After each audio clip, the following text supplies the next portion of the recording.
Bom dia, ouvintes da Rádio Teoflotone, bem-vindos a mais um programa Manual de Vida. E hoje nós vamos falar sobre a ganância, que é o defeito, e a virtude oposta à ganância. Defeitos e virtudes, podemos dizer, são as duas faces de uma mesma moeda.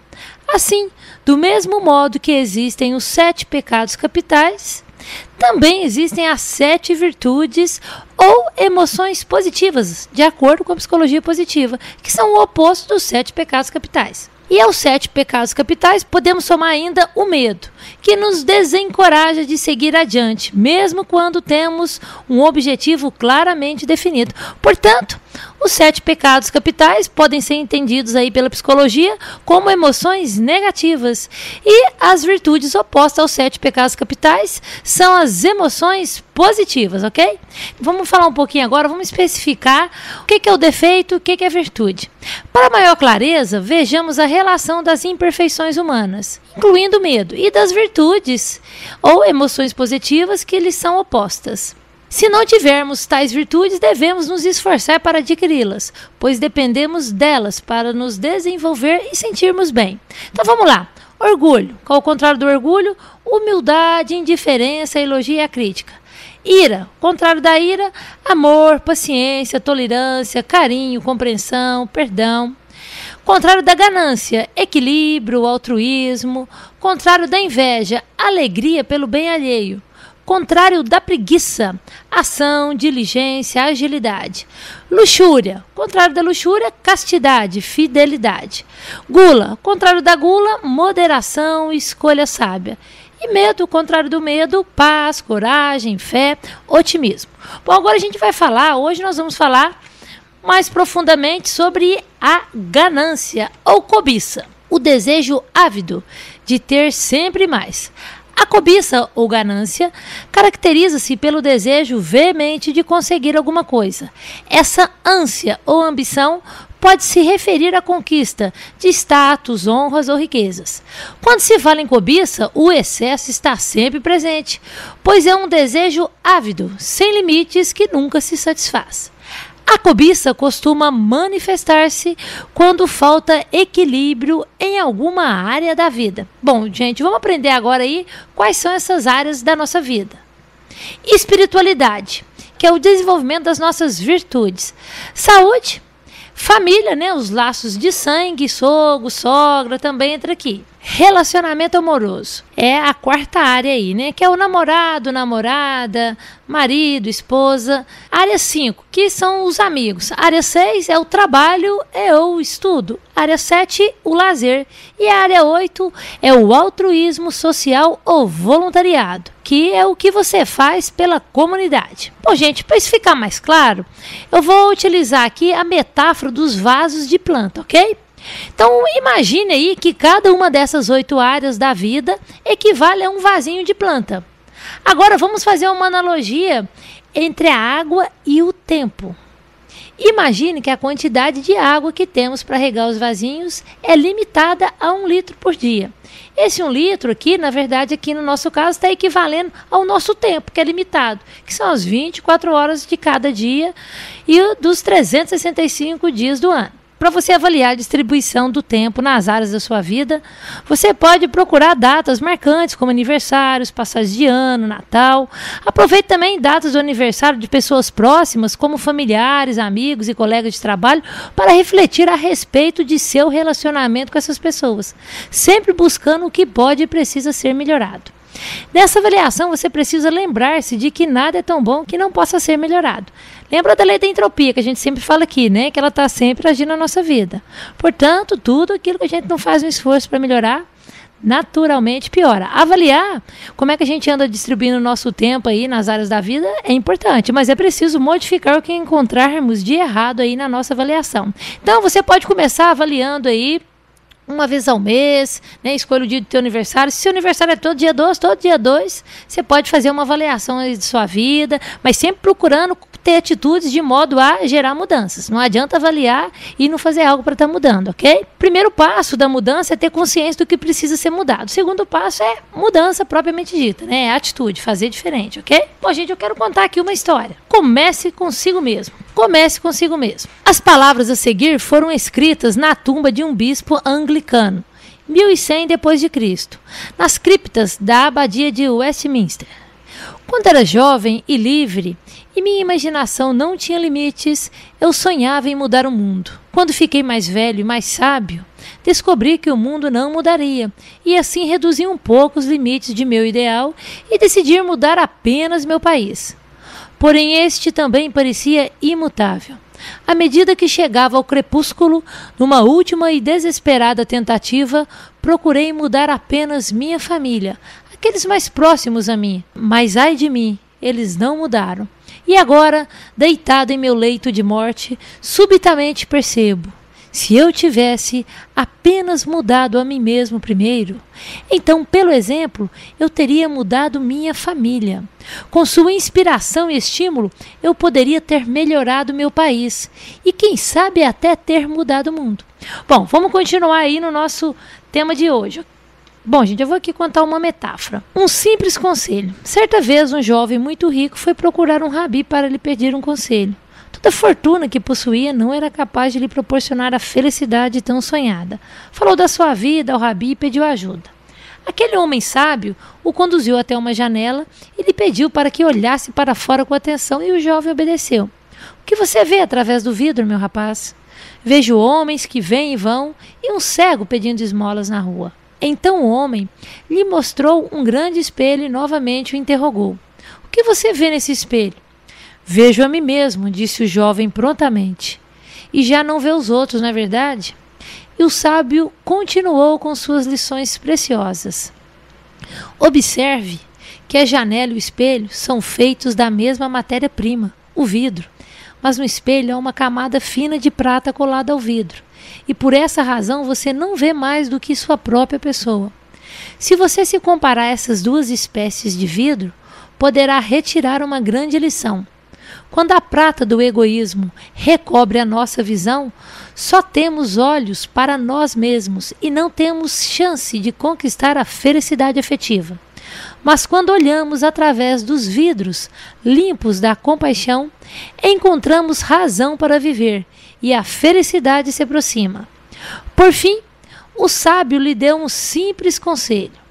Se quiser ser verdadeiramente feliz, arranque o revestimento de prata que lhe cobre os olhos para poder enxergar e amar aos outros. Essa é a chave para a solução dos seus problemas. Se você também não está feliz com as respostas que a vida tem lhe oferecido, talvez fosse interessante tentar de outra forma. Muitas vezes ficamos olhando somente para a nossa própria imagem e nos esquecemos de que é preciso retirar a camada de prata, que nos impede de ver a necessidade à nossa volta. Quando saímos da concha de egoísmo, percebemos que há muitas pessoas em situação bem mais difícil que a nossa e que dariam tudo para estar em nosso lugar. E quando estendemos a mão para socorrer o próximo, uma paz incomparável nos invade a alma.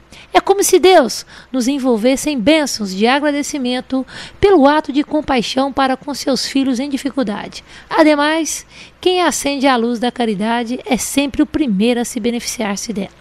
Bom, vamos lá, então, um outro defeitinho aí, né, que é a mesquinharia. Como é que é isso? É um comportamento inadequado. O comportamento mesquinho é aquele em que o indivíduo se preocupa apenas com o que vai receber, querendo tudo para si sem sequer pensar na possibilidade de dividir e menos ainda na de doar. É um comportamento egoísta que se apresenta de diversas formas, como fazer coisas boas apenas para as pessoas que conhece e gosta, esquecendo-se do resto da humanidade, importar-se demais com ninharia, nunca cogitar a possibilidade de doar, no máximo pensa em trocar, pois receberá algo de volta. Guardar coisas de maneira obsessiva sob o pretexto de precisar delas futuramente. Manter sempre uma expressão austera, economizando sorrisos, cumprimentos, simpatia. Preferir jogar fora alguma coisa a dar a quem precisa. Ok? Agora vamos falar um pouquinho sobre a virtude. Salvo pela gentileza. Conta-se uma história de um empregado em um frigorífico da Noruega. Certo dia, ao término do trabalho, foi inspecionar a câmara frigorífica. Inexplicavelmente, a porta se fechou e ele ficou preso dentro da câmara. Bateu na porta com força, gritou por socorro, mas ninguém o ouviu. Todos já haviam saído para suas casas e era impossível que alguém pudesse escutá-lo. Já estava quase 5 horas preso, debilitado com a temperatura insuportável. De repente, a porta se abriu e o vigia entrou na câmara fria e o resgatou com vida. Depois de salvar a vida do homem, perguntaram ao vigia: por que foi abrir a porta da câmara, se isso não fazia parte de sua rotina de trabalho? E o vigia explicou: sabe, eu trabalho nesta empresa há 35 anos. Centenas de empregados entram e saem aqui todos os dias, e ele é o único que me cumprimenta ao chegar pela manhã e se despede de mim ao sair. Hoje pela manhã ele disse bom dia quando chegou. Entretanto, não se despediu de mim na hora da saída. Imaginei que poderia ter-lhe acontecido algo.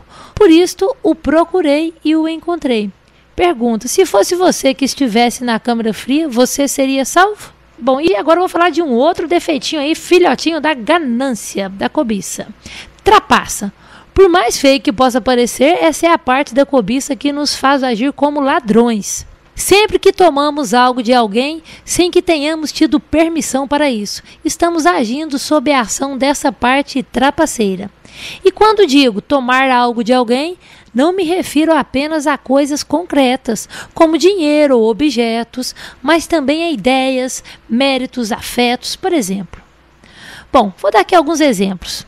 Provocar o parceiro romântico de alguém até conseguir conquistá-lo, roubar em um jogo, deixar as dívidas ficarem atrasadas ou não pagá-las, roubar dinheiro ou coisas materiais, achar algo na rua e não devolver, mesmo sabendo quem é o dono ou tendo meios para identificá-lo.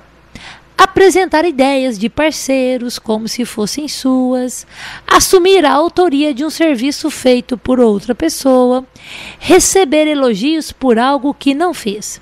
Gente, só se cura a cobiça desenvolvendo-se a virtude oposta a ela, no caso o equilíbrio, o altruísmo. Só com moderação podemos chegar ao equilíbrio correto de nossa vida e fazer a nossa parte para ajudar os outros.